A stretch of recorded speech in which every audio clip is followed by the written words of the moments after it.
السلام عليكم ورحمة الله وبركاته.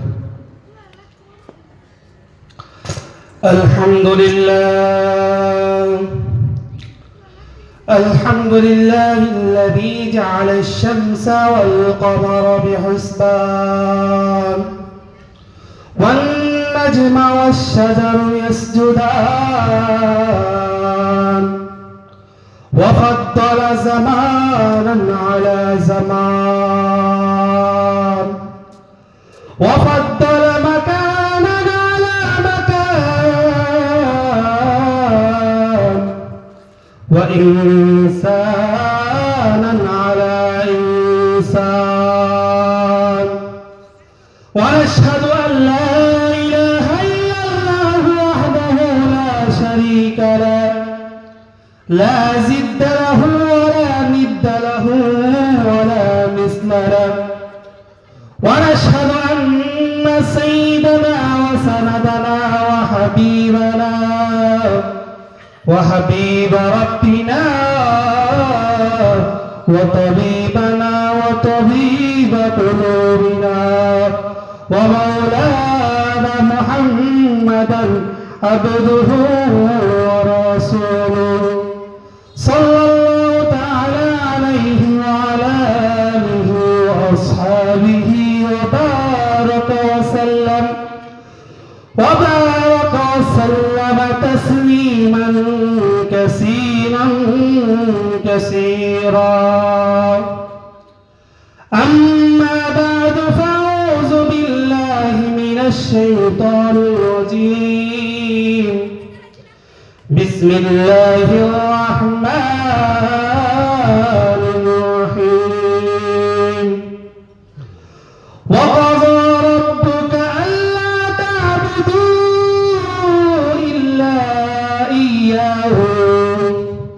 إلا إياه وبالوالدين إحسانا إما يبلغن عندك الكبر أحدهما أو كلاهما فلا تقل لهما أف ولا تنهرهما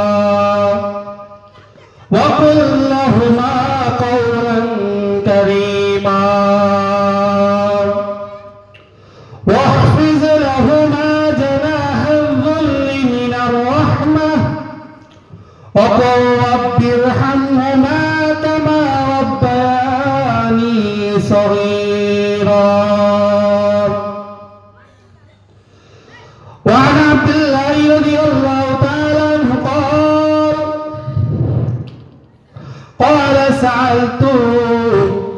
قال سألت النبي صلى الله عليه وسلم أي الأعمال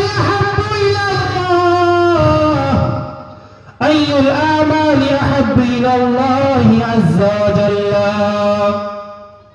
قال الصلاة على وقتها. قلت ثم أي؟ قال بالوالدين. قلت ثم أي؟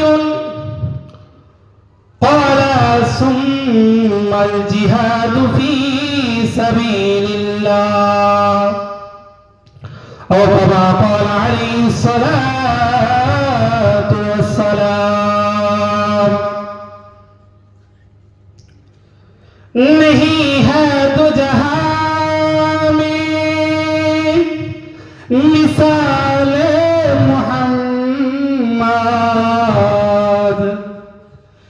नहीं है तो जहां में मिसाल मोहम्मद। कमाल खुदा है जमाल मोहम्मद। बलगल उला बिकमालिही कशफत तुजा बिजमालिही हसनत जमीउ खिसालिही सल्लु अलैहि वालिही।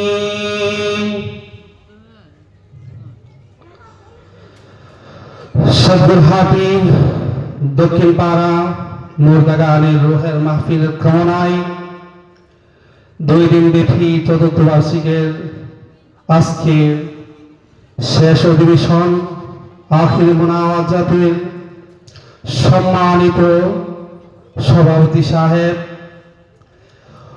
উপস্থিত আছেন আমার প্রান্তীয় উলামায়ে কেরাম, উপস্থিত আছেন আমার বাবার বয়সে মুরব্বীবৃন্দ এবং উপস্থিত আছেন আমার সমবয়সী যুবকবৃন্দ ভাইয়েরা এবং পর্দার আড়ালের মা বোনেরা। আমরা সর্বপ্রথম আল্লাহ তাআলার কাছে শুকরিয়া আদায় করি, যিনি অত্যন্ত দয়া করে মায়া করে অত্যন্ত মহব্বত করে এই দিনই মজলিসে আসার বসার তৌফিকটুকু দান করেছেন। সেই রব্বে কাবার প্রতি শুকরিয়া আদায় করি, আলহামদুলিল্লাহ। মুহতারাম হাজিরিন, আমি আপনাদের সম্মুখে কোরআন কারীম থেকে একখানা আয়াত পেশ করেছি, অসংখ্য হাদিস থেকে একটি হাদিস আপনাদের সম্মুখে পেশ করেছি। আল্লাহ তাআলা চাহে তো কোরআন ও হাদিসের ভিত্তিতে কিছু কথা বলবো, ওয়া তাওফিক ইল্লা বিল্লাহ। আমি যেই কোরআন কারীমে যে আয়াত পেশ করেছি, সে আয়াত ও হাদিসের মূল আলোচ্য বিষয় হলো পিতামাতার সাথে সৎ ব্যবহার করা এবং সন্তানের প্রতি পিতামাতার কি কর্তব্য, কি অধিকার, সেই বিষয় নিয়ে আলোচনা করবো। ওয়া তাওফিক ইল্লা বিল্লাহ। এই পৃথিবীতে মানুষ আসার পিছনে যার উসিলা সেটা হলো পিতা এবং মাতা। এই দুনিয়াতে আসার একটা মাধ্যম উসিলা হলো পিতা মাতা। যে পিতা মাতা আপনাকে 10 মাস 10 দিন গর্ভধারণ করে দুনিয়াতে এসেছেন, যে পিতা মাতার প্রতি এই পিতা মাতার কত দয়া ও ইহসান সেটা বোঝার জন্য বলতেছি। এই পৃথিবীতে যদি সবচেয়ে ইহসান সবচেয়ে দয়া কেউ থাকে সন্তানের প্রতি, তাহলে পিতা মাতার দয়া ও ইহসান সবার থেকে উত্তম। সবার ঊর্ধ্বে হলো পিতা মাতা। পিতা মাতা সন্তানের প্রতি যে ইহসান দয়া করে দুনিয়ার অন্য কেউ করবে না। দুনিয়ার মধ্যে যারা একজন আরেকজনকে ভালোবাসে, একজন আরেকজনকে মহব্বত করে, সকলের পিছনে একটা স্বার্থ থাকে, যে স্বার্থের জন্য একজন আরেকজনকে ভালোবাসে, একজন আরেকজনকে মহব্বত করে, একজন আরেকজনকে অনুসরণ করে। ভাই ভাইকে ভালোবাসে, স্বার্থ রয়েছে। বোন বোনকে ভালোবাসে, স্বার্থ রয়েছে। স্বামী স্ত্রীকে ভালোবাসে, স্বার্থ রয়েছে। স্ত্রী স্বামীকে ভালোবাসে, স্বার্থ রয়েছে। একমাত্র নিঃস্বার্থ যিনি যারা মহব্বত করে ভালোবাসে তারা হলো তার পিতা। ভালোবাসাটা সেটা নিঃস্বার্থ ভালোবাসা আছে। তারা নিজের আরাম আয়েশকে বিসর্জন দিয়ে পিতামাতা সন্তানের আরাম আয়েশের চিন্তা ভাবনা করে। এই পিতামাতার মর্যাদা আল্লাহ তাআলা নিজের ইবাদতের পরে পিতামাতার হকের ব্যাপারে আলোচনা করেছেন কোরআন কারীমে। এই জন্য আল্লাহ তাআলা পবিত্র কালামে বলেন, ওয়া কাযা রাব্বুকা আল্লা তা'বুদু ইল্লা ইয়্যাহু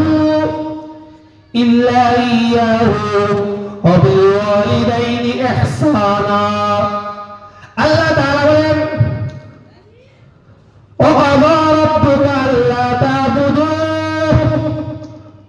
পালন কর্তা নির্দেশ দিতেছে যে তাকে ছাড়া অন্য কারো ইবাদত না করতে।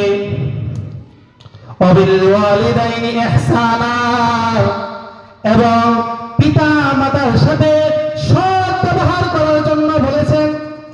আল্লাহ তাআলা বলেন ওয়াবিল ওয়ালিদাইনি ইহসানা, পিতা মাতার সাথে সৎ ব্যবহার করতে।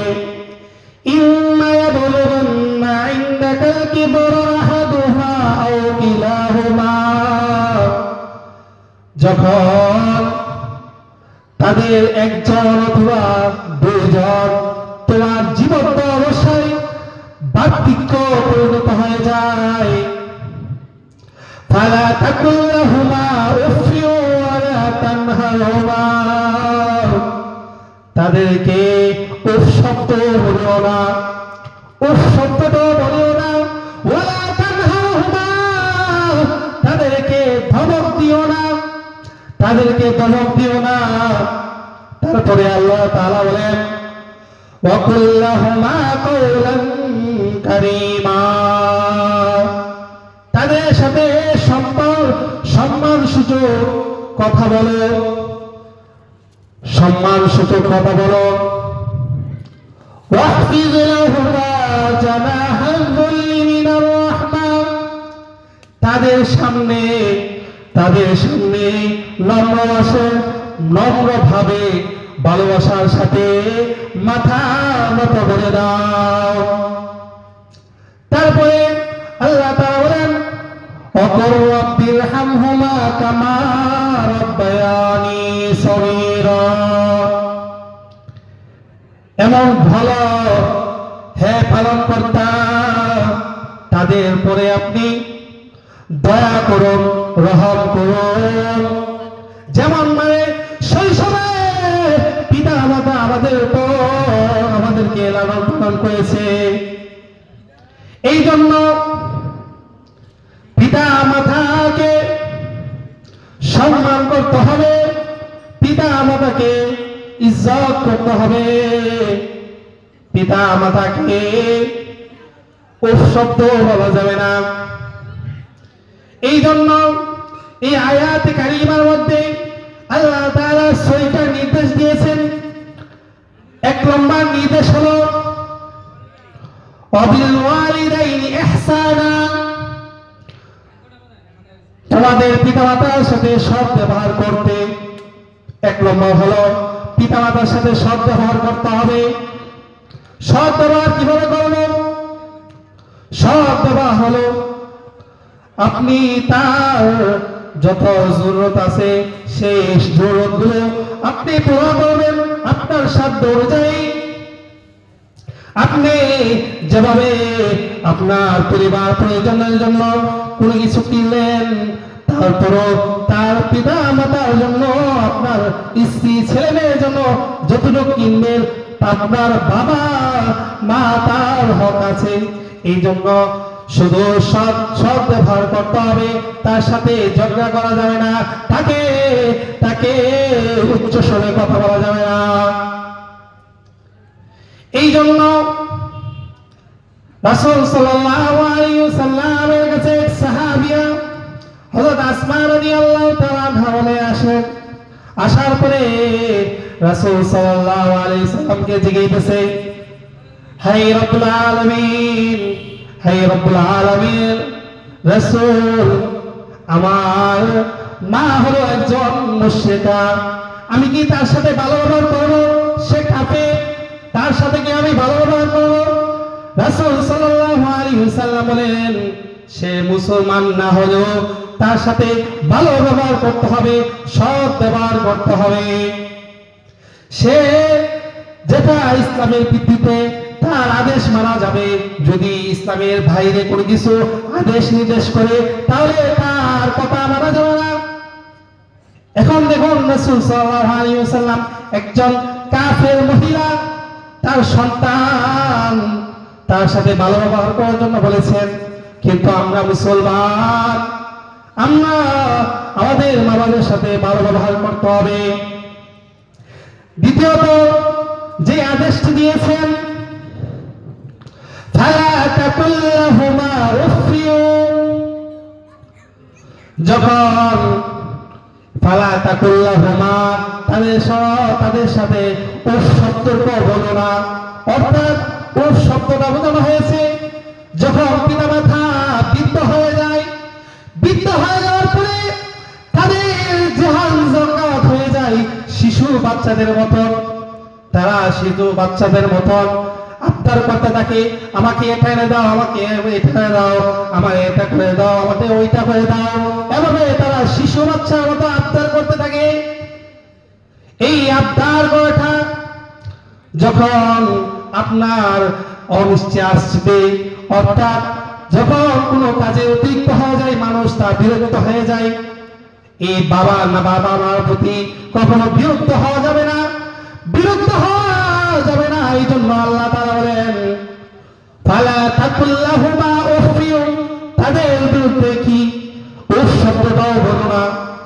উফ শব্দটার কারণে আপনার পিতামাতা কষ্ট পেয়ে যাবেন, এই জন্য উফ শব্দটা না বলার জন্য বলেছেন।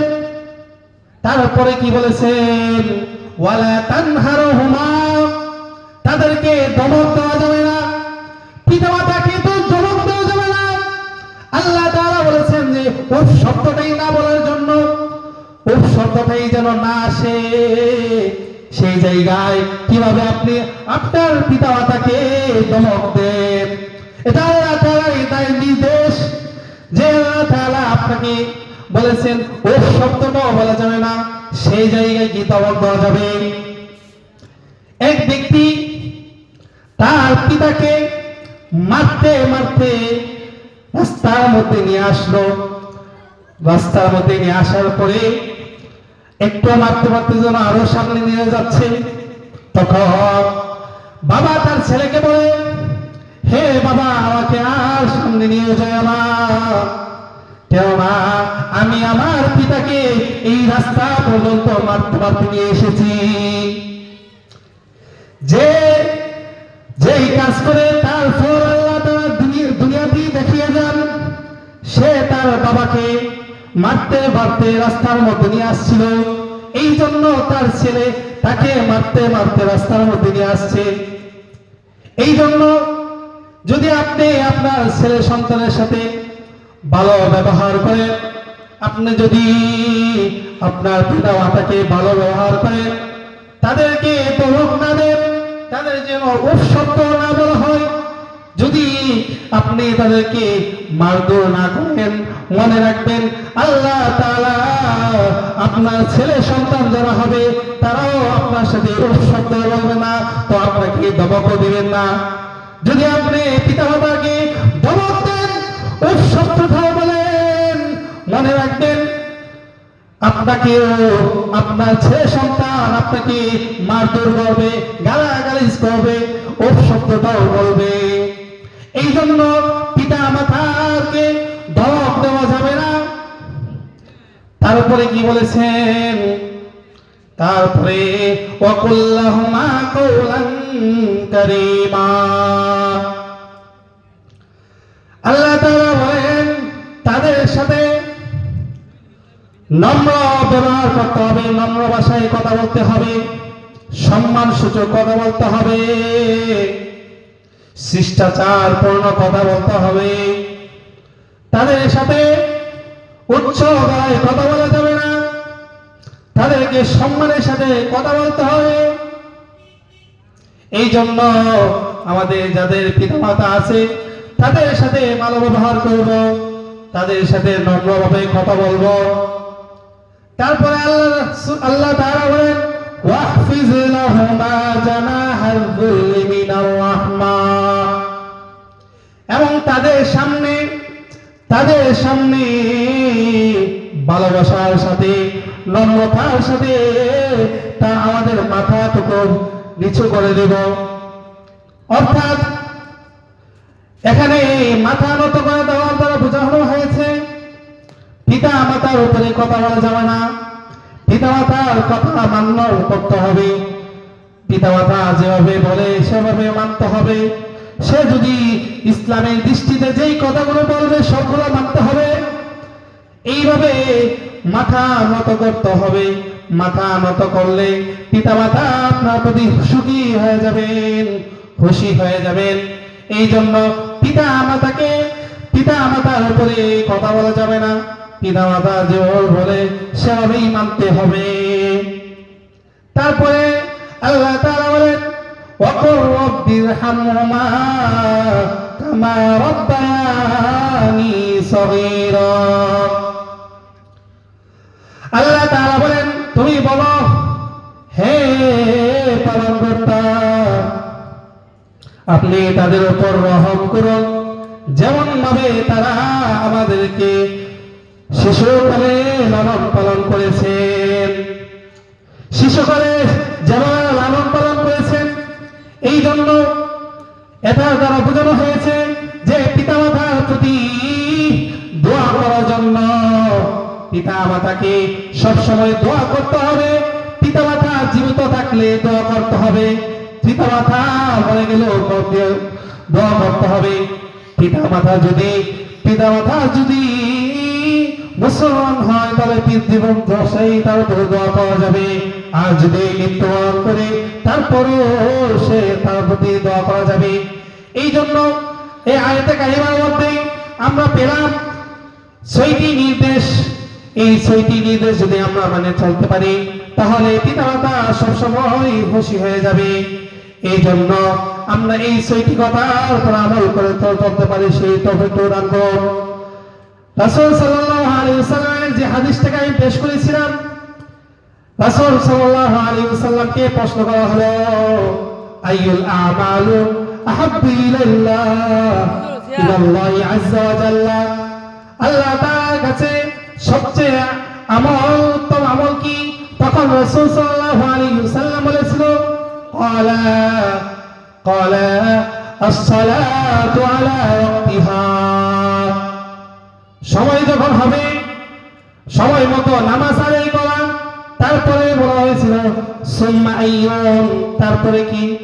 কুনতু সুম্মা, তখন আমি বললাম কুনতু। সুম্মা আইয়ুন, তারপরে কি? তখন রাসূল সাল্লাল্লাহু আলাইহি ওয়াসাল্লাম বলেছিলেন সুম্মা বিল ওয়ালিদাইন, পিতামাতার সাথে সৎ ব্যবহার করা। তারপরে প্রশ্নকারী আবার বলেন কুনতু সুম্মা আইয়ুন, তারপরে কি? তখন রাসূল সাল্লাল্লাহু আলাইহি ওয়াসাল্লাম বলেছিল সুম্মাল জিহাদু ফি সাবিলিল্লাহ। আল্লাহ তাআলা রাসূল যেই নামাজে সর্বোত্তম ইবাদতের পরে জিহাদ শব্দটাকে দ্বিতীয়বার রাখা হয়েছে, এবং দ্বিতীয়বার রাখা হয়েছে যে পিতামাতার সাথে সৎ ব্যবহার করা। এই জন্য আল্লাহ তাআলা আমাদেরকে পিতামাতার সাথে সৎ ব্যবহার করার তৌফিক দান করুন, এবং পিতামাতার কথা মেনে চলার তৌফিক দান করুন, আর পিতামাতার প্রতি সবসময় দয়াবান করতে পারে সেই তৌফিক দান করুন। ওয়া মা তৌফিক ইল্লা বিল্লাহ। আসসালামু আলাইকুম। মুহতারাম হাজিরিন, এই পর্যায়ে আপনাদের সম্মুখে কোরআন ও হাদিস থেকে মূল্যবান তাকরীর পেশ করিবেন